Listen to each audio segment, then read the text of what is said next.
Salam dari Busa Cafe. Hari ini kita ingin membuatkan satu penilaian dalaman pada sebuah syarikat yang bernama Revenue Group Berhad. Stock counter nombor 0200. Listed dekat Ace Market pada bulan 8 2019. Revenue Group Berhad merupakan sebuah syarikat yang dalam sektor e-payment dan mempunyai market capital sebanyak 497 million. Setakat ini adalah kedua terbesar di Malaysia. Selepas video ini anda boleh lebih memahami tentang Revenue Group Berhad. Okey, mari kita mulakan. Tapi sebelum tu saya ingin membuatkan sedikit disclaimer.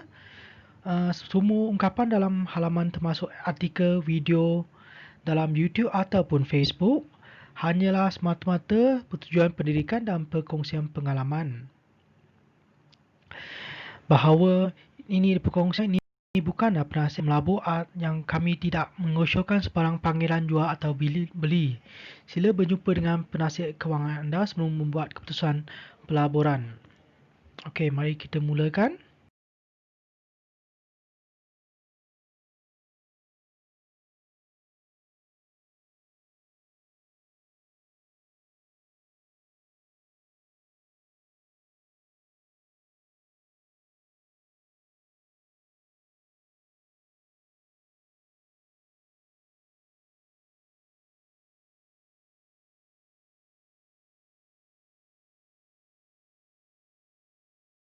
Okey, untuk memahami yang lebih lanjut lihat, ia terdapat dua bahagian under Revenue Group Berhad, iaitu Revenue Harvest Sdn Berhad dekat Malaysia dengan Revenue Private Limited iaitu dari Singapura.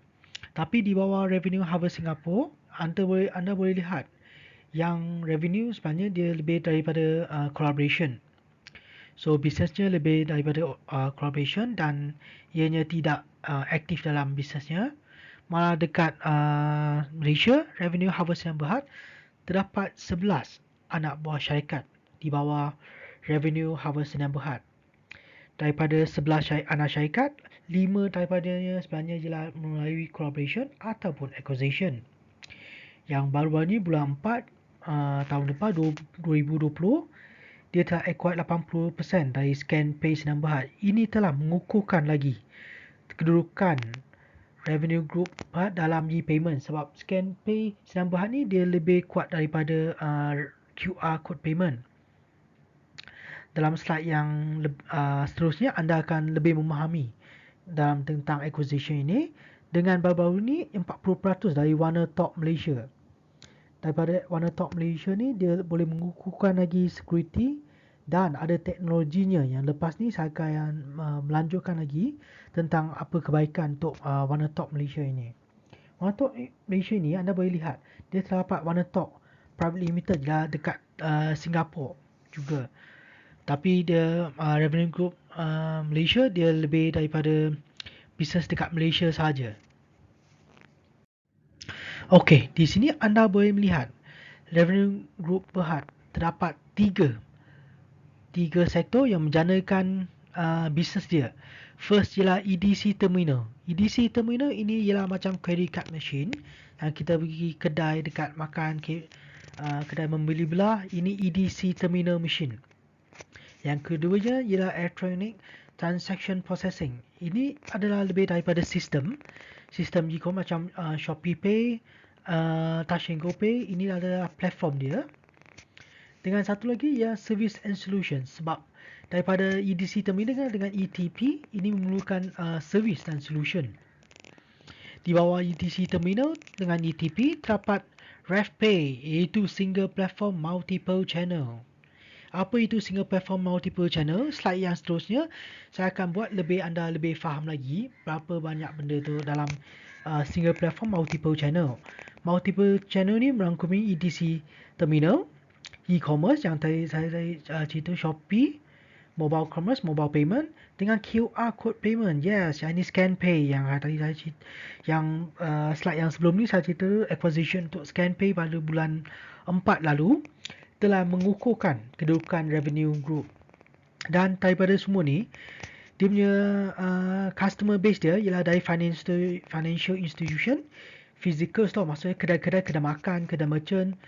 Dengan online store macam online shopping, financial and technology ni macam banking, perbankan, juga revenue group punya customer. Kita boleh melihat di bahagian kanan anda, ini adalah ETC sistem, machine credit card, yang salah satu bisnes daripada revenue. Ini ada ETC payment system dia. Kebanyakan anda boleh melihat sistem ini dekat shopping mall ataupun di kedai makanan dengan restoran. Di bahagian kiri pula anda, ini adalah RevPay. RevPay anda boleh lihat ia sebagai macam, anda boleh lihat macam spider web. Betul. RevPay itu sebenarnya secara langsung atau tidak langsung, atau kita tidak diketahui, ia telah berada di dalam kehidupan harian kita. Yang cara kita membuat bayaran iaitu e-payment ataupun cashless payment dekat restoran, e-commerce, e-hailing, retailer shop, bill payment, dengan point of sale system yang kita untuk dekat kedai makanan, cafe, credit card machine, QR code payment. Yang ni semua merangkumi dalam e-payment. Oleh itu, anda secara langsung atau tidak langsung, atau tidak diketahui atau ketahui, kita pun telah menjanakan pendapatan untuk revenue group Berhad. Soalnya revenue group Berhad ini dia berada di mana saja, di dekat di tepi kita pun kadang-kadang kita tak perasan. Okey, mari kita lihat seterusnya. Okey, prestasi company pula macam mana? Mari kita melihat pendapatan mengurutan kuartal. Amatlah mantap. Anda boleh lihat sebenarnya syarikat ini dia adalah dalam keadaan naik. Dan disebabkan oleh COVID yang berlaku pada tahun lalu, company ini telah menjejaskan dia punya prestasi pada kuartal yang 3. Tetapi anda boleh lihat dalam kuartal keempat, dia telah pulih kepada yang prestasi asalnya. Yang baru-baru ni kuartal 1 2021 telah kembali kepada normal punya prestasi. Tetapi dalam kuartal 4 anda boleh lihat dia punya revenue telah kembali pulih kepada yang sepatutnya asal dia. Kenapa profit dia pula jatuh? Dia ada dua sebab menyebabkan profit dia jatuh. Pertama sekali, ia ialah penambahan headcount, iaitu pekerja.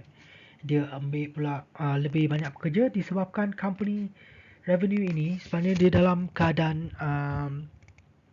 masih dalam keadaan mengembang lagi, expanding company dia. Yang kedua ialah SIM card expenses. Dalam company dia terdapat 460,000 SIM card yang dia telah beli dan belum lagi jual keluar. Suatu menjelaskan dia punya prestasi kat sini ya.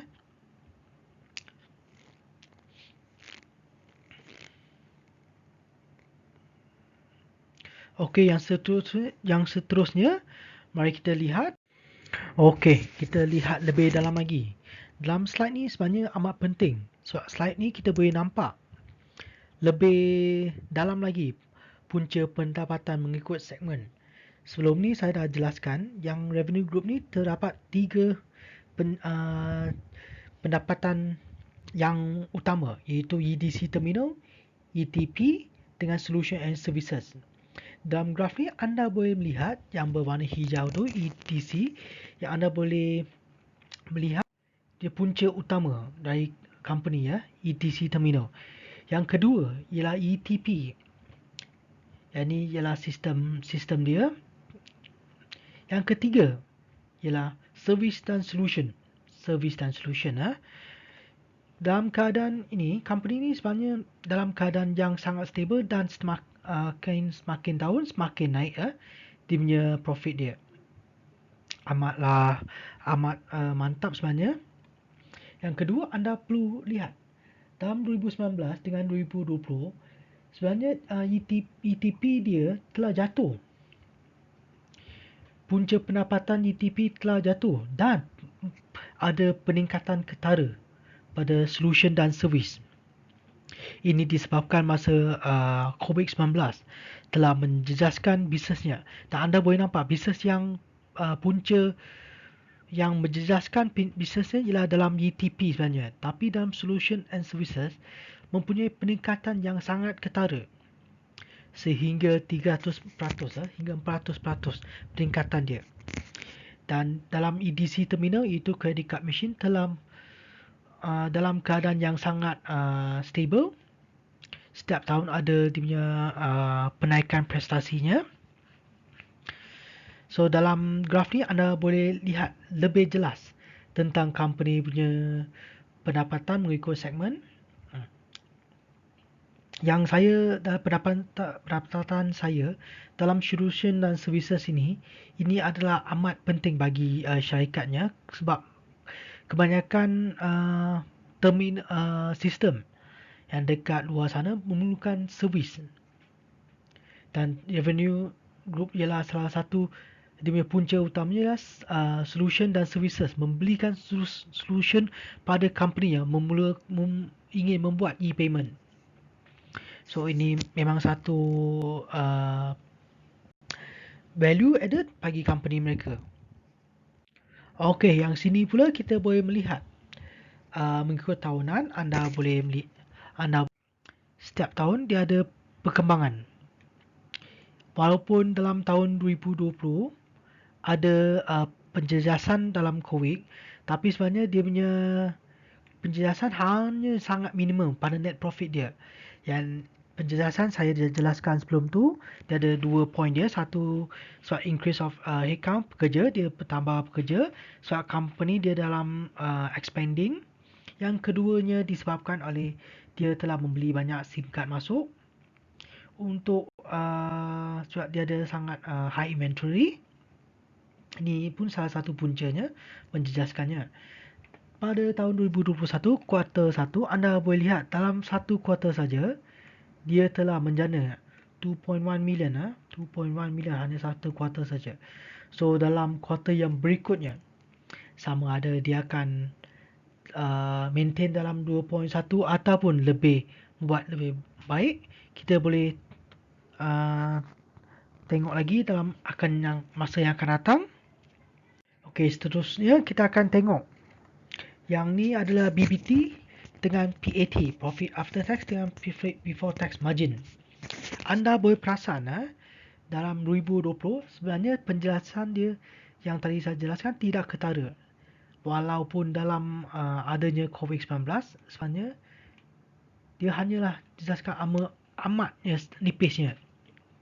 Sebabkan dalam kehidupan harian kita, e-payment sebenarnya dah jadi satu benda yang sangat normal bagi kita, dan kita amat memerlukannya dalam masa yang akan datang. Yang government pula telah menyuruh rakyat Malaysia untuk jalankan cashless payment. Sebelum ni ialah yang touch and go tu. Clientele ataupun business partner yang tengah menjalankan bisnes dengan revenue, saya rasa ini sangat menarik sebab kita boleh mengetahui lebih lanjut tentang company ini, klientel dia. Ya, betul. Ini adalah semua klientel yang pada revenue. Yang sebelum ni saya cakap ETP tu macam Huawei Pay System dengan Shopee. Ya, betul. Shopee yang kita pergi wallet Shopee tu, Touch and Go, Grab, Boost yang kita gunakan, ini adalah dalam sistem ETP. Betul, jalankan ETP dalam sistem ni yang revenue akan membuatkan sistem ini untuk menjanakan ataupun menggunakan untuk e-payment dia. Yang satu lagi, ini additional punya info. Master and Visa. Mastercard ataupun Visa card yang biasa kita nampak dekat luar ATM machine tu. Revenue Group merupakan Master Merchant MM pada Visa dan Master. Setiap kali kita guna Visa atau Master, Revenue Group yang akan tolong transaksi itu menjanakan. Caltex yang baru-baru ini, Caltex telah sign kontrak dengan Revenue Group Berhad. Antaranya ialah menggunakan G-Wallet Service. 420 petrol station Caltex akan menggunakan sistem revenue untuk membayar untuk yang kita mempam minyak tu dekat petrol pump Caltex.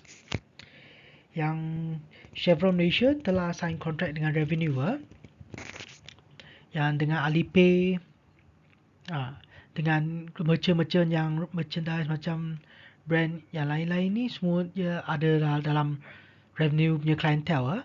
Yang satu lagi sangat menarik, Paynet.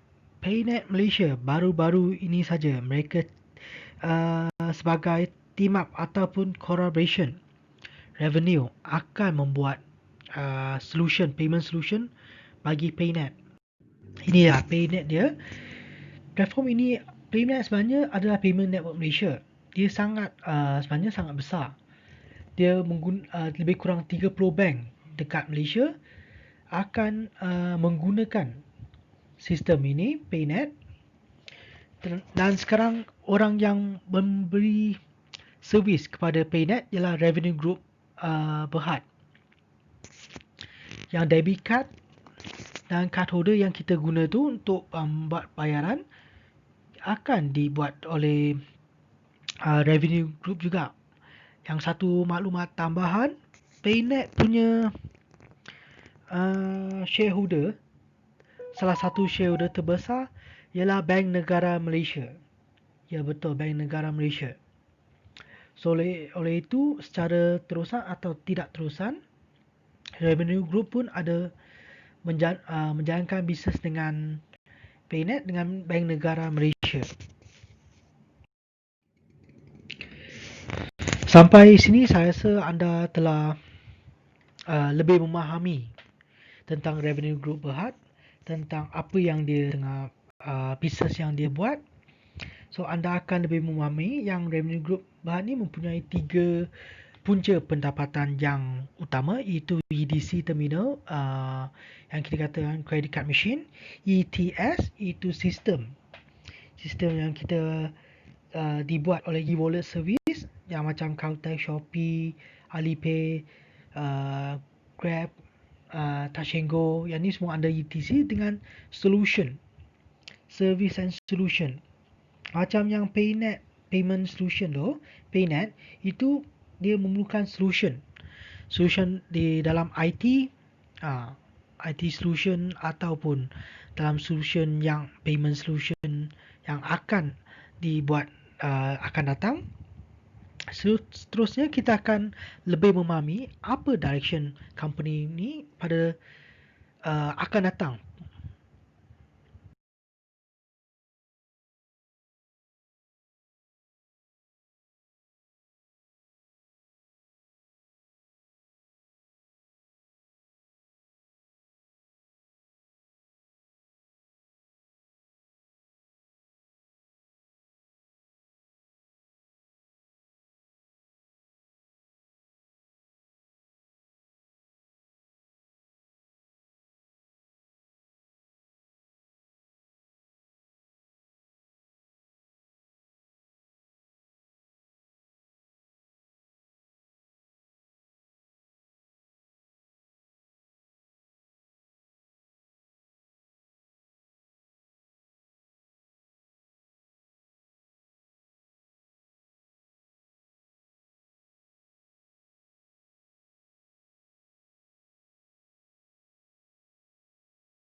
Masa hadapan yang akan datang. Tapi sebelum tu kita tengok analisis by segment dulu. Ini anda boleh nampak sebenarnya dia punya pendapatan telah untuk EDC sebenarnya tidak jelas, malah telah meningkat. Dalam graf yang sebelum tu telah menunjukkannya. Tapi ETC, Electronic Transaction Processing, telah menjelaskan tetapi telah diganti balik dengan Solution and Services. Solution and Services anda boleh nampak telah meningkat dengan banyaknya.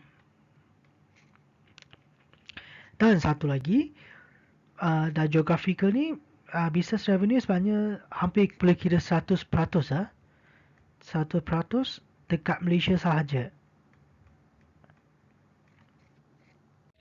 Baru-baru ini company telah menguraikan 5 pandangan ataupun prospek yang penting untuk company yang future yang akan datang. Company telah menguraikan 5 langkah. Yang pertama sekali ialah expansion on electrical payment system, iaitu digital payment terminal dengan G-Wallet. Dia akan mengembangkan lagi ataupun menekan lagi dalam solution ini, digital payment ini. Yang kedua, regional expansion. Sebenarnya dalam plan mereka untuk mengembang keluar dari Malaysia, mereka telah identified dua country, iaitu Myanmar dengan Cambodia. Ya, ini dalam regional expansion. Yang ketiga, RevPay expansion. Yang tadi kita nampak macam spider web tu yang saya jelaskan, yang RevPay tu, mereka akan expand lagi teknologi dan pertambahan kebaikan teknologi, sebab teknologi ni memang setiap hari akan ada pertukaran ataupun kita perlukan lagi advance lagi teknologi tu. Yang ketiga, ni yang value added. Setiap bisnes kita memang memerlukan value added, nilai apa yang kita boleh beri kepada customer kita, nilai dia. Macam yang revenue group ni kepada nilai kepada bisnes. Sekarang mereka buat sebagai macam ETC terminal sistem credit card machine tu, ETC services. Business to customer, B2B2C. Dia akan menambahbaikan atau meningkatkan prestasinya dalam bahagian ini. Yang kelima, yang inilah yang kenapa salah satu dia punya expansion plan dia, kenapa dia menjalankan acquisition pada Warner-Top Malaysia. Sebab Warner-Top Malaysia salah satu teknologi dia ialah face recognition dengan biometric. Maksudnya dalam hadapan, dalam future, mungkin kita membuat bayaran melalui facial recognition. Hanya perlu scan muka kita ataupun dengan thumb kita, dengan jari kita, buat thumbprint, kita dah boleh buat payment melalui ini. Sebab tu acquisition untuk payment teknologi Warner-Top Malaysia ini sangat penting dan sangat bagus untuk mengukuhkan atau mengembangkan dalam teknologi untuk revenue yang akan datang. Saya rasa setakat ni saya telah menguraikan semua analisis revenue group Berhad, iaitu fundamental analysis, dan saya telah menguraikan apa pendapatan utama untuk syarikat tersebut, dan anda lebih faham apa syarikat revenue group yang akan provide dan klientel mereka, dan ialah prospek yang akan datang pada masa hadapan. Saya rasa sekarang saya akan buat satu analisis teknikal pula. Yang anda boleh lihat dalam chart ni, revenue group Berhad listed pada bulan 8 tahun 2019. Dari sana anda boleh nampak kenaikan yang sangat stable hingga dari 35 sen hingga ke RM4, yang paling tinggi RM4 dekat RM5. Lepas tu disebabkan oleh COVID, dia menjelaskan dia telah jatuh paling bawah ni dalam 70 sen dan telah kembali ke paras yang normal pada bulan 8. Tetapi yang disebabkan oleh prestasi mereka yang jejas pada COVID-19 yang tersebut, share mereka telah jatuh balik dan paras RM1. Tetapi dengan sekejap saja mereka telah kembali kepada paras RM2. Sekarang dalam keadaan sideways. Sama ada dia pecah sideways ni, dia akan naik ke atas ataupun dia akan turun lagi sebelum naik lagi ke atas. Ini adalah technical analysis daripada graf. Anda boleh lihat ini adalah sangat penting dalam time ni sebab dia dalam keadaan sideways lagi. Tapi apa yang kita boleh lihat dari fundamental ataupun analisis asas, company tersebut mungkin masa depan ataupun dalam tahun ini punya um, prospek agak cerah. Mungkinkah nilainya akan melonjak naik ke atas? Kita akan tengok lagi yang apa akan berlaku. Sebelum tu, sampai sini sajalah video saya. Terima kasih atas sokongan anda. Jika anda suka video saya, sila anda like atau share out video ini supaya lebih ramai tahu tentang syarikat Revenue Group Berhad ni untuk lebih lanjut tentang company ini. Sebelum itu, kalau anda suka artikel saya, sila like Facebook page saya dengan saya punya YouTube. Terima kasih dari Busa Cafe.